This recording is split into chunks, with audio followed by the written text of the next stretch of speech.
चलिए स्वागत करता हूं आपका अपना YouTube चैनल मैथ अड्डा सारण में। फिर मैं हाजिर हो गया एक नया सेशन लेके। आज हम करने वाले हैं एसके झा सर का जो रेलवे का बुक है भाई आर.के. सिंह सर वाला। आर.के. सिंह सर वाला जो बुक है इसका प्रैक्टिस सेट 24 करने वाले हैं। अगर आपने अभी तक प्रैक्टिस सेट 23 नहीं देखा है तो एसके झा मैथ जो आर.के. सिंह करके ऐसे प्लेलिस्ट बना हुआ है, आप वहां से जाके देख सकते हैं। और अभी तक आप हमारे टेलीग्राम चैनल से नहीं जुड़े हैं तो आपको लिंक डिस्क्रिप्शन में मिल जाएगा, आप टेलीग्राम चैनल से जुड़ जाइए। और चैनल पे आप नए हैं तो चैनल को सब्सक्राइब जरूर कर लीजिए और साथ ही साथ बेल आइकन को दबा लीजिए ताकि हम कोई भी वीडियो अपलोड करें उसका नोटिफिकेशन आप तक पहुंचता रहे। तो चलिए बिना टाइम वेस्ट किए शुरू करते हैं। चलिए आज का पहला क्वेश्चन जो है, पहला क्वेश्चन है कि यदि x बराबर साइन ए, x बराबर क्या है साइन ए, y बराबर साइन ए और z बराबर कॉस ए हो तो X square plus Y square plus Z square का मान क्या होगा। सॉरी मिस्टेक है। x बराबर sine A into cos B है और y बराबर sine A into sine B है और ये z बराबर कॉस ए है। ठीक है, हमसे पूछ रहा है कि X square plus Y square plus Z square का मान क्या होगा। अब देखिए सीधे दिख रहा है कि x का वैल्यू क्या दिया है, तो x का वैल्यू क्या दिया है sine A into cos B, तो इसका स्क्वायर y का वैल्यू दिया है sine A into sine B का होल स्क्वायर और z का वैल्यू कॉस ए दिया है तो कॉस स्क्वायर ए हो जाएगा। अब देखिए ये क्या हो जाएगा, ये हो जाएगा sine square A into cos square B और ये हो जाएगा sine square A into sine square B plus cos square A. अब देखिए साइन स्क्वायर ए यहाँ है, साइन स्क्वायर ए यहाँ है, ठीक है, कॉस स्क्वायर बी यहाँ है, cos square B sine square B यहाँ है और कॉस स्क्वायर। अब देखिए अब क्या देखते हैं, अगर यहाँ से साइन स्क्वायर कॉमन ले लेंगे, यहाँ से साइन स्क्वायर ए कॉमन लेंगे तो यहाँ क्या बच जाएगा कॉस स्क्वायर बी और यहाँ बच जाएगा साइन स्क्वायर बी और ये हो जाएगा प्लस कॉस स्क्वायर ए। हम जानते हैं कि sine square theta plus cos square theta का मान क्या होता है, एक होता है। तो sine square B cos square B का मान क्या हो जाएगा, एक हो जाएगा। तो एक गुना साइन स्क्वायर क्या हो जाएगा साइन स्क्वायर ए, तो साइन स्क्वायर ए प्लस कॉस स्क्वायर एक हो गया।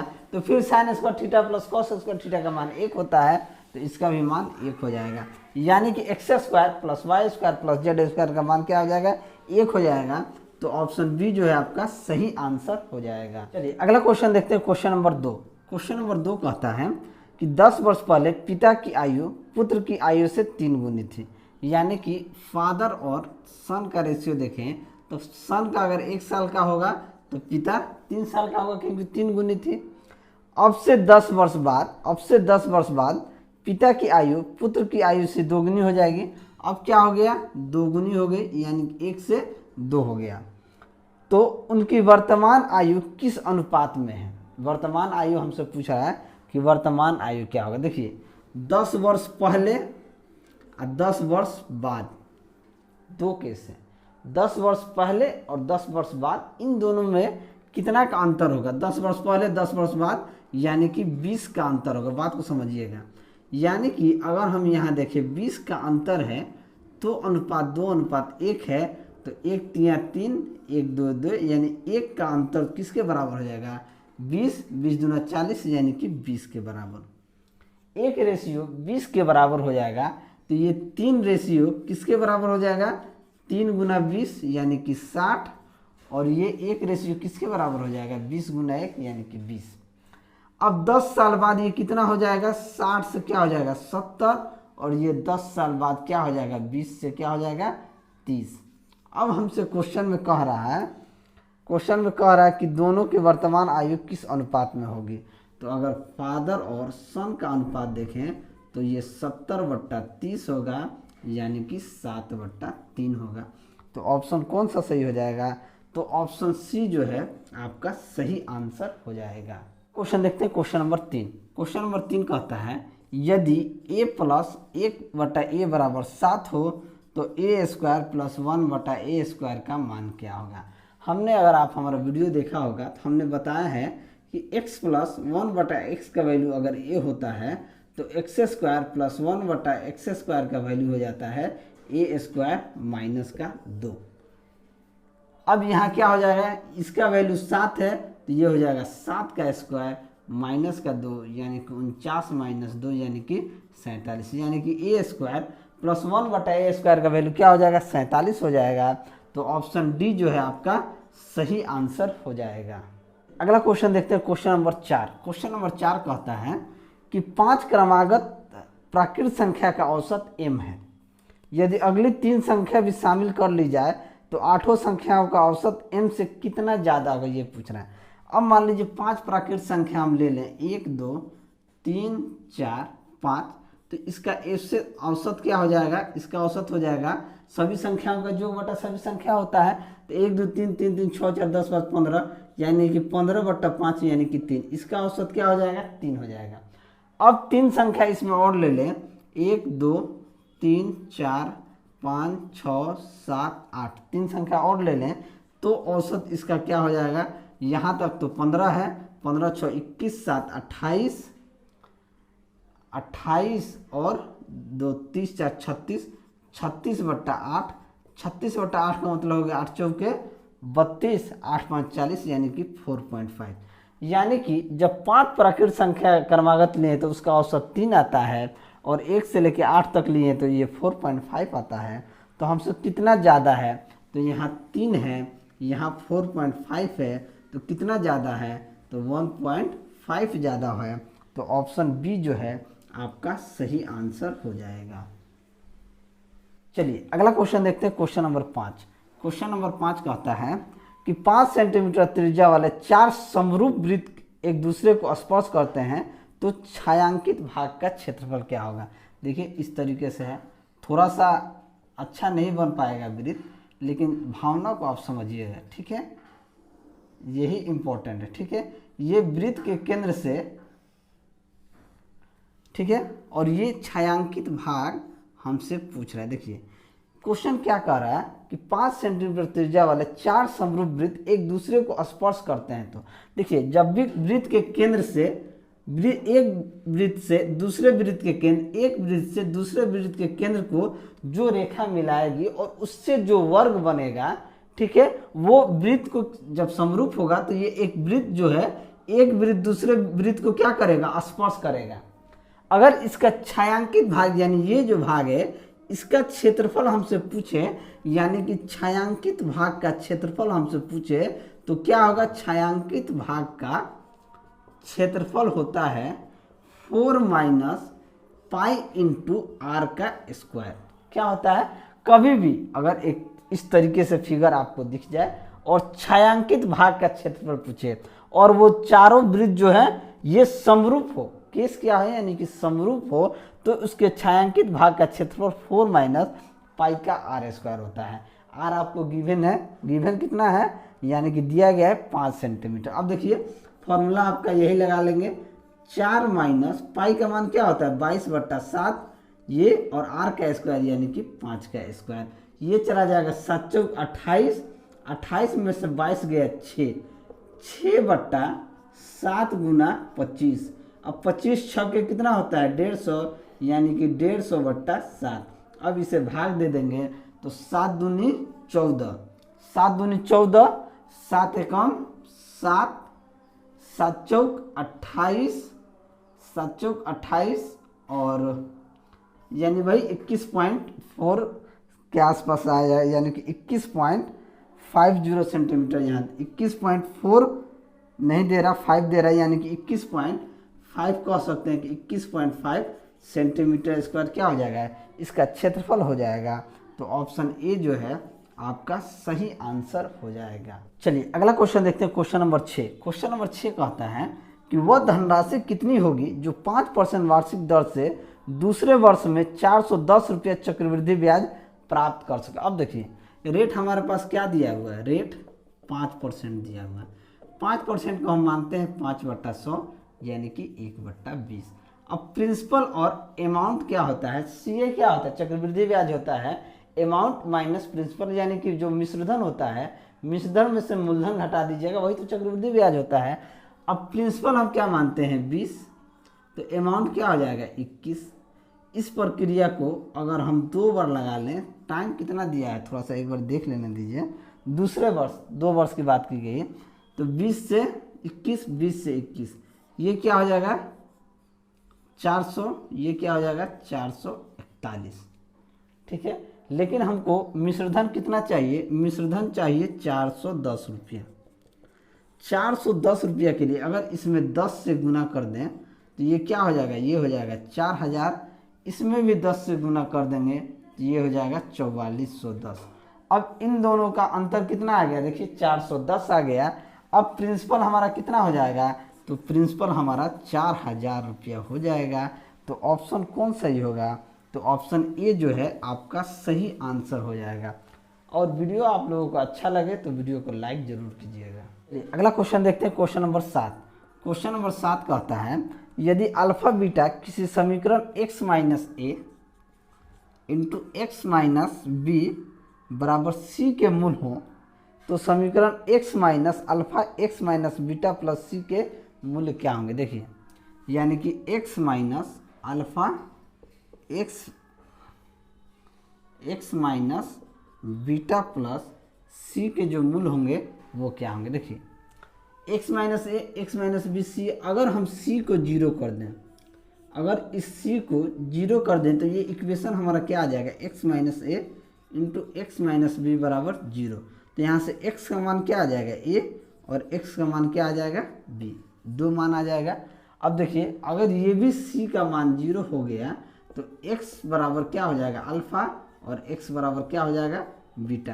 तो ये दोनों के मूल क्या आ जाएंगे, a और b आ जाएंगे। मूल क्या आ जाएंगे, a और b। तो ऑप्शन सी क्या हो जाएगा, आपका सही आंसर हो जाएगा।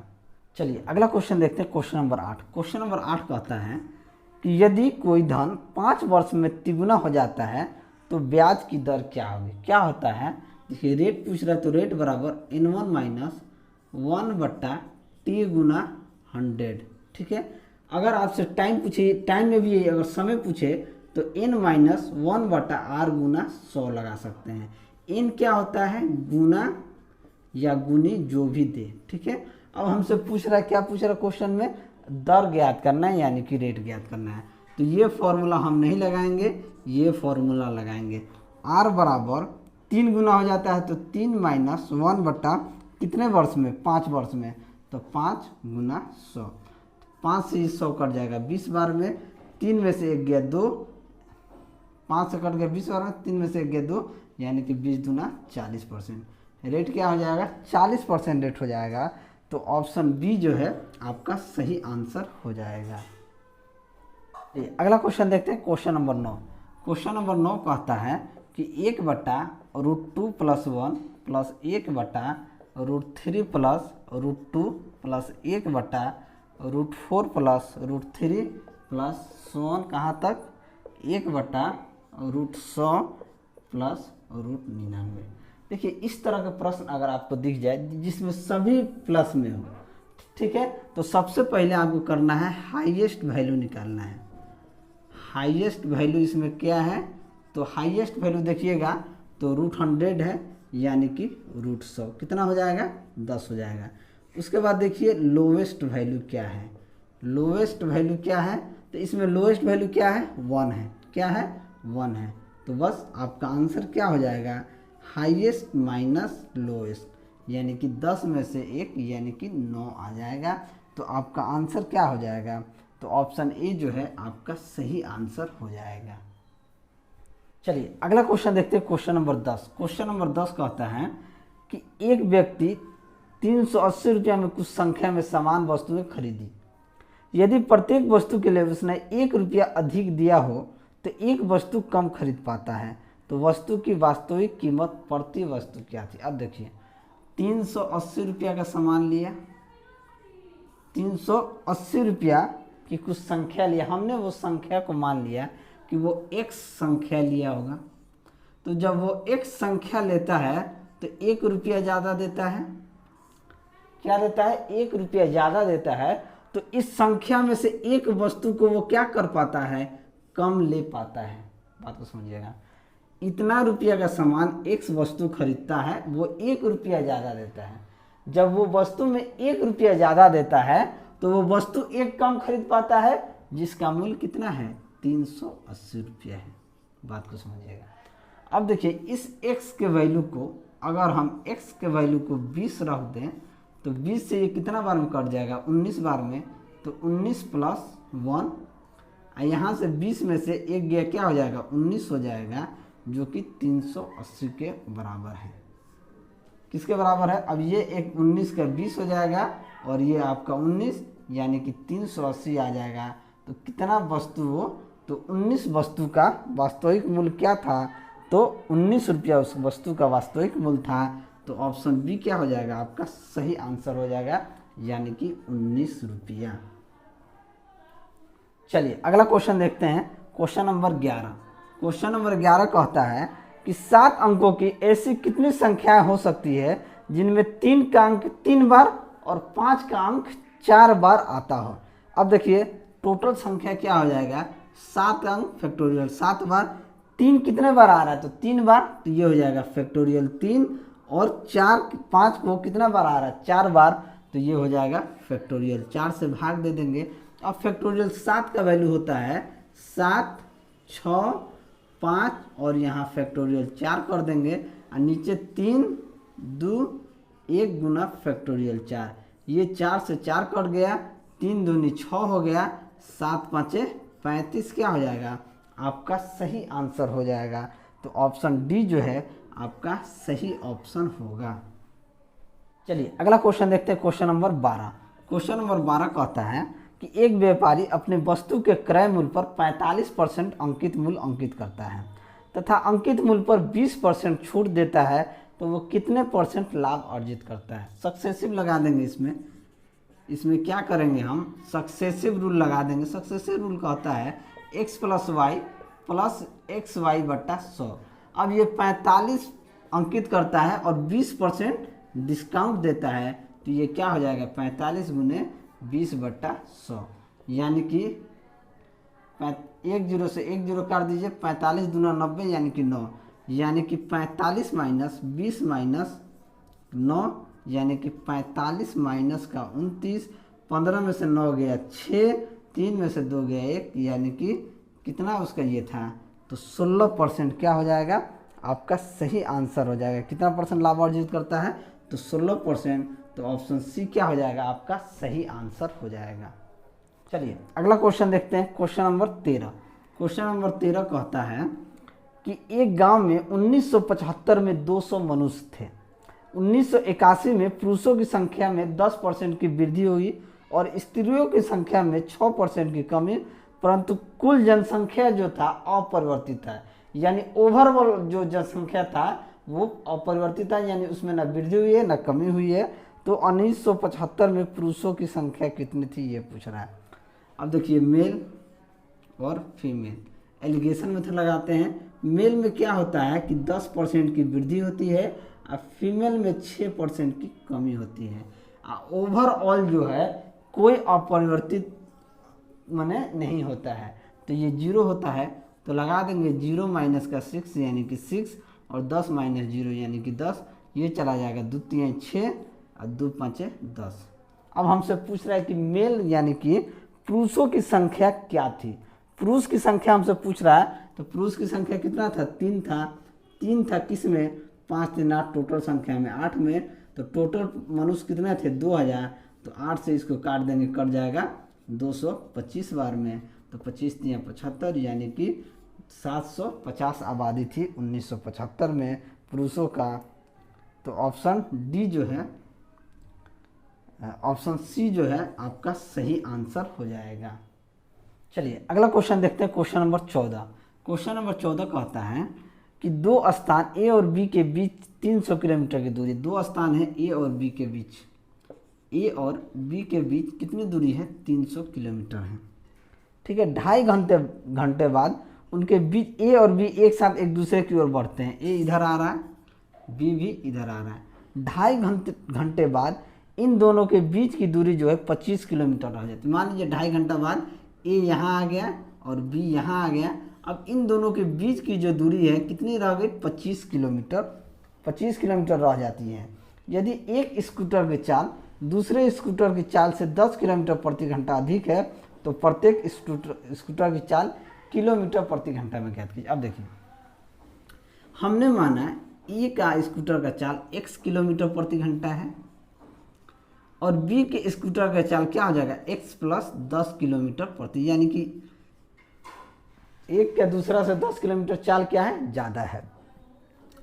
तो 2.5 घंटा में x प्लस 10 गुना 2.5 घंटा में ये कितना चल देगा, तो 300 माइनस का 25 किलोमीटर, क्योंकि इन दोनों के बीच के दूरी अब कितना रह गया 25 किलोमीटर, तो 25 को माइनस कर देंगे। अब ये क्या हो जाएगा 2x प्लस 10 इंटू 2.5 यानी कि 2.5 घंटा बराबर ये हो जाएगा 275। 5 दूनी x, 2.5 गुना 2 यानी कि 5x प्लस 25 ये हो जाएगा 25 बराबर 275। तो यहाँ से 5x बराबर क्या हो जाएगा 275 माइनस का 25, यानी कि 5x का वैल्यू 250 हो जाएगा। तो x का वैल्यू क्या हो जाएगा 50 हो जाएगा। जब a का चाल अगर 50 हो गया तो b का चाल क्या हो जाएगा 50 प्लस 10 यानी कि 60 किलोमीटर, यानी एक का तो चाल 50 किलोमीटर प्रति घंटा होगा, दूसरे का चाल 60 किलोमीटर प्रति घंटा होगा। तो ऑप्शन कौन सा सही हो जाएगा, तो ऑप्शन ए जो है आपका सही आंसर हो जाएगा। चलिए अगला क्वेश्चन देखते हैं, क्वेश्चन नंबर 15। क्वेश्चन नंबर 15 कहता है कि प्रोबेबिलिटी में PROBABILITY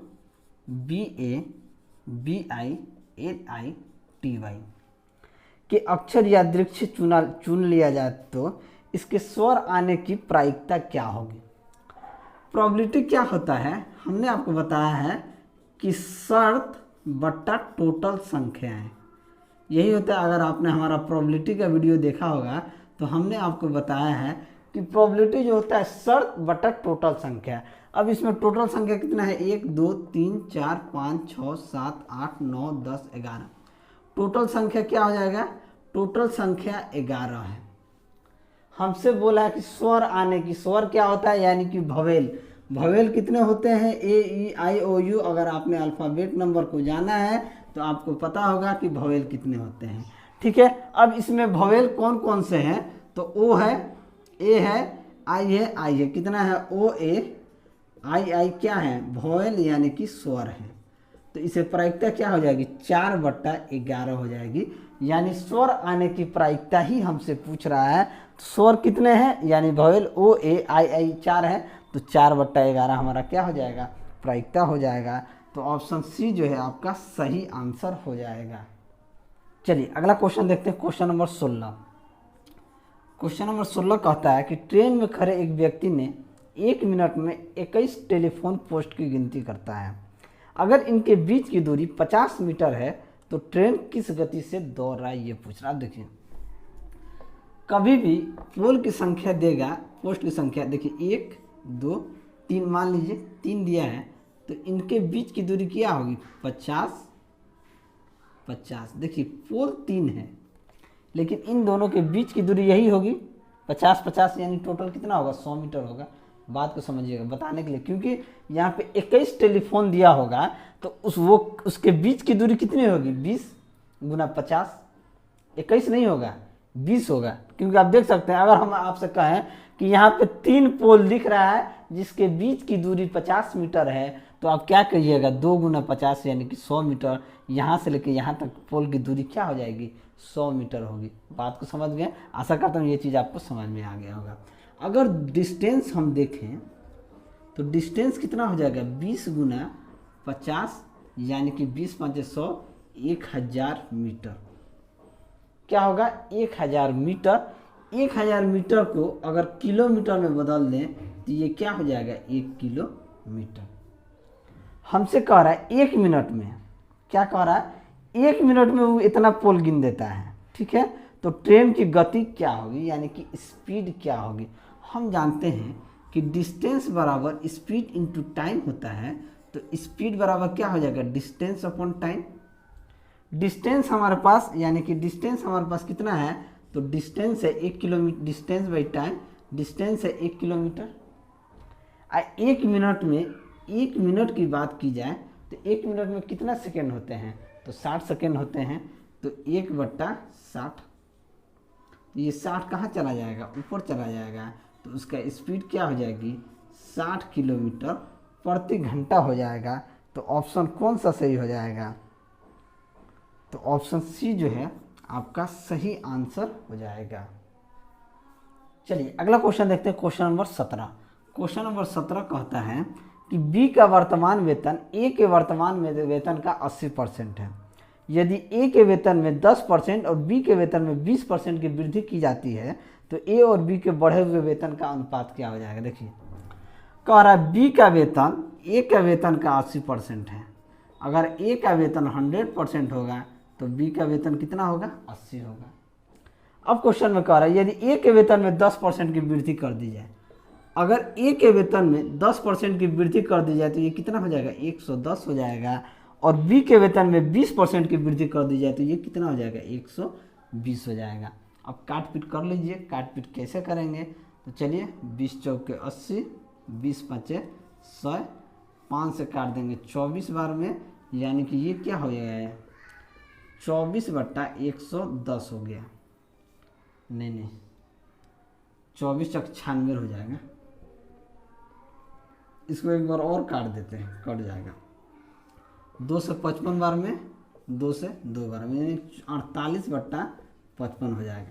अब हमसे कह रहा है कि ए और बी के बढ़े हुए वेतन का, ए और बी के बोल रहा था, ए अनुपात बी क्या हो जाएगा 55/48, यानी कि ऑप्शन क्या होगा, ऑप्शन डी जो है आपका सही आंसर हो जाएगा। चलिए अगला क्वेश्चन देखते हैं, क्वेश्चन नंबर 18। क्वेश्चन नंबर 18 कहता है कि 2 1 2 3 5 4 7 3 5 2 का डेटा रेंज क्या होता है। रेंज क्या होता है, रेंज होता है maximum value minus minimum value, यानी कि बड़का में से छोटा घटा दीजिएगा वही रेंज होता है। तो सबसे बड़ा वैल्यू क्या है 7 है, और सबसे छोटा वैल्यू क्या है, सबसे छोटा वैल्यू 1 है, यानी कि 7 में से 1 गया 6, तो आपका परिसर क्या आ गया 6 आ गया। तो ऑप्शन डी जो है आपका सही आंसर हो जाएगा। चलिए अगला क्वेश्चन देखते हैं, क्वेश्चन नंबर 19। क्वेश्चन नंबर 19 कहता है कि एक टैंक दूध से पूरा भरा है, उसका आधा दूध बेचकर उसे पानी से भर कर पूरा कर दिया जाता है, पुनः आधा दूध बेचकर उसे पानी से भरकर पूरा कर दिया जाता है, तीसरी बार भी उसे फिर आधा बेचकर पानी से पूरा भर दिया जाता है। तो इस स्थिति में टैंक के अंदर दूध का प्रतिशत कितना होगा। ठीक है, क्या होता है, मान लीजिए कि 100 लीटर दूध है, ठीक है 100 लीटर दूध है, अगर इसमें से आधा हम बेच दें तो 100 का आधा क्या होता है 50 होता है। तो 50 लीटर हमने बेच दिया, तो फिर इसमें क्या कर देंगे 50 लीटर पानी मिला देंगे, फिर इसका आधा हम बेचेंगे कितना 25 लीटर, फिर इसमें कितना पानी मिला देंगे, इतना ही पानी मिला देंगे। ठीक है, फिर तीसरी बार क्या हो रहा है 25 का आधा कितना होता है 12.5, तो फिर इतना ही बेच के इतना ही पानी मिला देंगे, तो ये क्या हो जाएगा। अब हमसे कह रहा है कि इस स्थिति में टैंक के अंदर दूध का प्रतिशत बताएं, 100 का 12.5% कितना हो जाएगा, तो 12.5% ही हो जाएगा। तो ऑप्शन कौन सा सही होगा, तो ऑप्शन डी जो है आपका सही आंसर हो जाएगा। चलिए अगला क्वेश्चन देखते हैं, क्वेश्चन नंबर 20। क्वेश्चन नंबर 20 कहता है कि 5 का क्यूब प्लस 6 का क्यूब प्लस ... प्लस 10 का क्यूब का मान क्या होगा। ये हमसे पूछा। देखिए क्या होता है, 1 का क्यूब प्लस 2 का क्यूब प्लस 3 का क्यूब प्लस n का क्यूब का जो मान होता है, ये क्या होता है, ये होता है n इंटू n प्लस 1/2 का होल स्क्वायर। यही होता है, ये फॉर्मूला भी होता है। इस पर प्रश्न भी पूछे जाते हैं। देखिए अगर हम 1 से लेके 10 तक का वैल्यू देखें, 1 का क्यूब प्लस 2 का क्यूब प्लस 3 का क्यूब प्लस 10 का क्यूब का वैल्यू, इसको माइनस कर दें हम 1 का क्यूब से लेके 4 के क्यूब तक, तो कैसा रहेगा। यानी अगर 1 से लेके 10 तक हम टोटल जाते हैं, फिर 1 से हम 4 तक माइनस कर देंगे, तो 5 से लेके 10 तक का वैल्यू हमारे पास आ जाएगा। तो क्या फॉर्मूला लगाएंगे, यही n इंटू n प्लस 1/2 का होल स्क्वायर। तो 1 से 10 तक का वैल्यू क्या हो जाएगा, 10 इंटू 11/2 2 का होल स्क्वायर माइनस 4 गुना 5/2 का होल स्क्वायर, ये चला जाएगा 2 5 10, सॉरी यहाँ पे 11 होगा, 11 5 55, 55 का होल स्क्वायर माइनस 10 का होल स्क्वायर। 55 का होल स्क्वायर क्या हो जाता है 3025 होता है, और 10 का स्क्वायर क्या होता है 100 माइनस का 100, यानी ये क्या हो जाएगा 2925 हमारा क्या हो जाएगा आंसर हो जाएगा। तो ऑप्शन कौन सही होगा 2925, यानी कि ऑप्शन सी जो है आपका सही आंसर हो जाएगा। चलिए अगला क्वेश्चन देखते हैं, क्वेश्चन नंबर 21। क्वेश्चन नंबर 21 कहता है कि वह छोटी से छोटी संख्या ज्ञात करे जिसे 27, 42, 63 और 84 से भाग देने पर प्रत्येक दशा में 21 शेष बचे। क्या करेंगे 27, 42, 63 और 84 का सबसे पहले हम निकालेंगे एलसीएम। 3 9 27, 14 3 42, 21 3 63, 3 दूनी 6, 3 8 24 28, 7 से एक बार काट देंगे 7 दूनी 14, 7 3 21, 7 4 28, 3 से काटेंगे 3 3 9, 2 3 एकम 3 4, 2 से काट देंगे 3, 2 एकम 2, 2 दूनी 4, 2 3 6, 6 दूनी 12, 12 3 36, 36 21 कितना हो जाएगा 6 एकम 6 36, 2 6 12 के 2 हाथ में 1 2 3 6 1 7, यानी कि 756, यानी कि इसका एलसीएम हमारे पास आ गया, एलसीएम आ गया 756। अब शेष जो बच रहा है उसको इसमें जोड़ देंगे तो हमारा मान आ जाएगा 21 जोड़ देंगे तो 6 1 7 5 2 7, यानी कि 777, यानी कि 777 को इन सभी संख्याओं से भाग देंगे तो हर हाल में 21 शेष बचेगा। तो ऑप्शन सी यानी कि 777 आपका सही आंसर हो जाएगा। चलिए अगला क्वेश्चन देखते हैं, क्वेश्चन नंबर 22। क्वेश्चन नंबर 22 क्या कहता है कि ए किसी काम को 2.5 दिन में पूरा कर सकता है। ए जो है एक काम को 2.5 दिन में पूरा कर सकता है और बी उसी काम को 7.5 दिन में पूरा कर सकता है। उन्होंने 7 काम करना शुरू किया, लेकिन कार्य खत्म होने से 5.5 दिन पहले ए को काम छोड़कर जाना पड़ा। तो ए ने कितने दिन काम किया ये बताना है आपको, ठीक है। यहाँ पे ढाई है, इसे 10 से गुना कर देंगे तो 25 हो जाएगा, इसमें 10 से गुना कर देंगे तो 75 हो जाएगा। इन दोनों का एलसीएम क्या हो जाएगा 75। ए की क्षमता अगर देखें तो ए की क्षमता हो जाएगा 75/25 यानी कि 3, और बी की क्षमता हो जाएगी 1 75/75 यानी कि 1। अब ये 3 जो है ये 3 के एफिशिएंसी से काम करता है। अगर वो 5.5 दिन तक काम करेगा तो कितना काम करेगा, यानी कि ए को हमने कहा भाई तू जा मत, 5.5 दिन का काम करके जा। ये कहा 3 गुना 11/2 यानी कि 33/2 काम करके चला गया।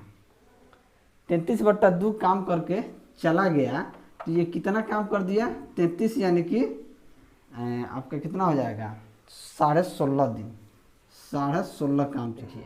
जब ये 5.5 दिन काम किया तो ये कितना काम कर दिया 16.5 काम कर दिया। अब देखिए यहाँ हमने 10 से गुना किया था तो इसमें 10 से भाग दे देंगे तो हमारा काम कितना आ जाएगा 7.5 आ जाएगा। अब 7.5 और ये जो 5.5 दिन कर देता है तो कितना काम करके जाता है, तो ये 16.5 काम करके जाता है। तो 5 5 10 के 0 हाथ में 1 7 1 8 6 14 के 4 हाथ में 1, यानी कि 24 काम टोटल हो जाता है। अगर हम कहते हैं कि ए प्लस बी अगर इस काम को करता है तो ए के एफिशिएंसी 3 है, बी के एफिशिएंसी 4 है, तो 24 काम को ए और बी मिलके कितना दिन में समाप्त करता, तो 6 दिन में समाप्त करता। अब हमसे पूछा गया है कि ए जो है कितने दिन काम किया। अब देखिए टोटल काम 6 दिन में समाप्त होता है। अगर ए 5.5 दिन में भाग गया तो ए कितना दिन काम किया होगा, तो 0.5 दिन काम किया होगा। तो ऑप्शन क्या सही हो जाएगा, तो ऑप्शन सी जो है आपका सही आंसर हो जाएगा। चलिए अगला क्वेश्चन देखते हैं, क्वेश्चन नंबर 23। क्वेश्चन नंबर 23 कहता है कि एक चतुर्भुज के 2 कोनों में से प्रत्येक कोण का मान 65 डिग्री है, दूसरे कोण के भी बराबर हैं, दूसरे कोण भी बराबर हैं, तो इन कोणों का मान ज्ञात कीजिए। एक समचतुर्भुज है, क्या है, एक चतुर्भुज है, ठीक है, एक चतुर्भुज है मान लीजिए, ठीक है। इसके 2 कोणों में से प्रत्येक कोण का मान 65 डिग्री है। अगर इस कोण का मान 65 डिग्री है और इस कोण का मान 65 डिग्री है, तो ये कोण का मान भी समान है। अगर मान लीजिए ये एक्स थोड़ा सा अल्टर बनाना पड़ेगा इसको, ठीक है, ठीक है। मान लीजिए ये कोण का मान 65 डिग्री है, इस कोण का मान भी 65 डिग्री है, ठीक है। इस कोण का मान x डिग्री है, इस कोण का भी मान x डिग्री है, मान के चलिए। तो क्या होता है, चतुर्भुज में आमने सामने का जो कोण होता है, आमने सामने के कोण का जो कितना होता है 180 डिग्री होता है, ठीक है। यानी कि 65 डिग्री प्लस x डिग्री का मान अगर 180 डिग्री है तो x का मान क्या हो जाएगा 180 डिग्री माइनस का 65 डिग्री यानी कि 115 डिग्री, यानी कि इन दो कोणों का मान क्या हो जाएगा 115 डिग्री हो जाएगा। तो ऑप्शन डी जो है आपका सही आंसर हो जाएगा। चलिए अगला क्वेश्चन देखते हैं। क्वेश्चन नंबर 24 कहता है कि एक नाव धारा के बहाव की ओर 12 किलोमीटर की दूरी चलने में 1 घंटा लेता है तथा लौटने में इसे 4 घंटे लगते हैं, तो खरे पानी में 8 किलोमीटर चलने में आसन कितना समय लगेगा। मान लीजिए कोई नाव है ए मान लेते हैं, 12 किलोमीटर चलता है तो 1 घंटा का समय लेता है, धारा की दिशा में जा रहा है तो, ठीक है। और लौटते समय धारा के विपरीत दिशा में आ रहा होगा तो उसका चाल क्या हो जाएगा 12/4, ये क्या हो जाएगा 12 एकम 12, 12 तियाँ 4 तियाँ 12/2 यानी कि 15/2, ठीक है। अब कह रहा है कि अगर खरे पानी में 8 किलोमीटर चलने में औसत कितना समय लेगा, तो डिस्टेंस अपॉन टाइम बराबर 15/2, यानी डिस्टेंस कितना है 8 किलोमीटर है तो 8/t बराबर 15/2, तो t बराबर क्या हो जाएगा 8t बराबर हो जाएगा 8 दूनी 16/15 यानी कि 1.4 घंटा, यानी कि 1.4 घंटा नहीं दिया है तो इसे अप्रॉक्स 1 घंटा हम मान लेते हैं। तो ऑप्शन ए क्या हो जाएगा आपका सही आंसर हो जाएगा। चलिए अगला क्वेश्चन देखते हैं। Question number 25। क्वेश्चन नंबर 25 कहता है कि नल ए किसी हौज को 20 मिनट में भर सकता है, जबकि नल बी 5 लीटर पर सेकेंड की दर से पानी बाहर निकालता है। जब हौज पूर्णतः खाली है और दोनों नल एक साथ खोल दिए जाते हैं तो 100 मिनट में हौज भर जाता है, तो हौज की क्षमता ज्ञात कीजिए। ए जो है 20 मिनट में भर सकता है और ए प्लस बी को खोला जाता है तो 100 मिनट में भर सकता है। इन दोनों का एलसीएम क्या हो जाएगा 100 हो जाएगा। ए की अगर हम क्षमता देखें तो ए की क्षमता हो जाएगा 5 और ए प्लस बी की क्षमता क्या हो जाएगा 1, ठीक है। ए प्लस बी की क्षमता 1 और क्या नाम है ए की क्षमता 5 हो गई, ठीक है। अब हमसे कह रहा है तो हौज की क्षमता क्या होगा, तो हौज अब देखिए यहाँ पे ए का क्षमता 5 है और ए प्लस बी का क्षमता 1 है। इसका मतलब है इस बी की क्षमता माइनस का 4 होगा तब जाके ये ए की क्षमता ए प्लस बी की क्षमता 1 होगी। अगर बी पानी निकालेगा तो 100 लीटर पानी 4 के एफिशिएंसी से कितना निकालेगा 25 मिनट में क्या कर देगा निकाल देगा। बात को समझिएगा, ये बी की क्षमता क्या हो जाएगी 25 मिनट में 100 लीटर पानी निकाल देगा 4 के एफिशिएंसी से। लेकिन क्वेश्चन में एक चीज़ कहा गया है कि बी जो है 5 मिनट पर सेकेंड के हिसाब से पानी को निकालता है। इसका मतलब है कि वो 1 सेकेंड में 5 लीटर पानी निकालता होगा, 1 सेकेंड में 5 लीटर पानी निकालता होगा। 1 सेकेंड में 5 लीटर निकालता है तो 25 गुना 60 सेकेंड में कितना निकालेगा 60 और ये गुना 5 हो जाएगा। तो 25 5 125 और 125 और 6 125 यानी कि 7500 लीटर क्या हो जाएगा उसका क्षमता हो जाएगा। 7500 लीटर क्या हो जाएगा उस हौज का क्षमता हो जाएगा। तो ऑप्शन बी जो है आपका सही आंसर हो जाएगा। तो चलिए आज के लिए इतना ही। अगर मेरा वीडियो आपको अच्छा लगा तो वीडियो को लाइक करें, दोस्तों में शेयर करें। अगर आप हमारे चैनल पर नए हैं तो चैनल को सब्सक्राइब करें। मैं ऐसे ही वीडियो लेकर आपके सामने हाजिर होता रहूँगा। चलिए मिलते हैं अगले वीडियो में, तब तक के लिए जय हिंद।